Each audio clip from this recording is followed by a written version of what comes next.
ایک سنار نے گلی میں ایک یتیم چھوٹے سے بچے کو گھومتے دیکھا تو سنار بے اولاد تھا، بچے کو اٹھا کے گھر لے آیا۔ 18 سال اس بچے کی پرورش کی، اس کو پالا پوسا جوان کیا۔ سنار کے پاس وہ دکان پہ چلا جاتا، وہ کئی دفعہ دکان پہ رہتا، کئی دفعہ گھر میں رہتا۔ ایک دفعہ وہ دکان پہ تھا، بچہ گھر تھا، 18 سال کا جوان۔ اس کی بیوی اکیلی تھی، وہ جس نے ماں بن کے پالا تھا اس نے اسی پہ حملہ کر دیا، اس کا بازو بری نیت سے تھاما۔ بیوی چیخی، تھوڑی دیر گزری تو وہ نوجوان پیروں میں بیٹھ گیا، کہنے لگا ماں پتہ نہیں مجھے کیا ہوا۔ شام کو سنار آیا، بیوی چیخنے لگی، چلانے لگی، کہنے لگی آج عجیب بات ہوئی، جس کو میں نے جگر کا خون دے دے کے پالا اسی نے گندی نظر ڈالی۔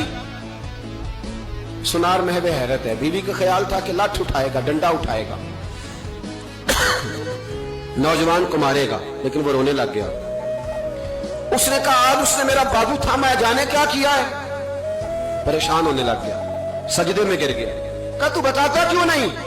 تو وہ سنار کہنے لگا اس کی غلطی نہیں، 18 سال کے بعد آج مجھ پر بھی شیطان سوار ہوا تھا۔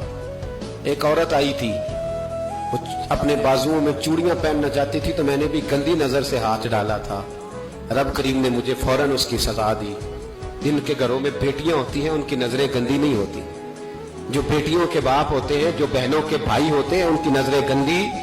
اور اگر تو ٹیلی فون کرتا ہے، تو کسی عورت کے ساتھ تعلق رکھتا ہے تو یہ بات لکھ لے، امام فخر الدین رازی 1، علامہ اسماعیل حقی 2، ملا جلال الدین رومی 3، امام خازن 4، امام جلال الدین سیوطی 5 حدیث کے استاد اور محدث لکھتے ہیں کہ اگر تو کسی پر گندی نظر ڈالے گا تو تیرا گھر بچ سکتا، یاد رکھ نہیں بچے گا، اس لیے کہ تیری نظر کسی کی بیٹی کو بیٹی سمجھ تاکہ تیری بچی کا پردہ قائم رہے، کسی کی بہن کو یہ کیا بات ہوئی کہ تو جتنا مرضی گند معاشرے میں پھیلاتا رہے تیرا گھر بچا رہے، یہ کیسے ہو سکتا ہے؟ فَإِنَّ لَهُ مَعِيشَةً ضَنْكًا، اللہ فرماتا ہے زندگی تنگ ہو جائے گی تیرے لیے مشکل، تو ڈھونڈتا پھرے گا کہ میں مرنے کو جگہ تلاش کروں۔ سچی توبہ کرے، کھری توبہ کرے، یہ گناہ انسان کو مجبور کر دیتے ہیں۔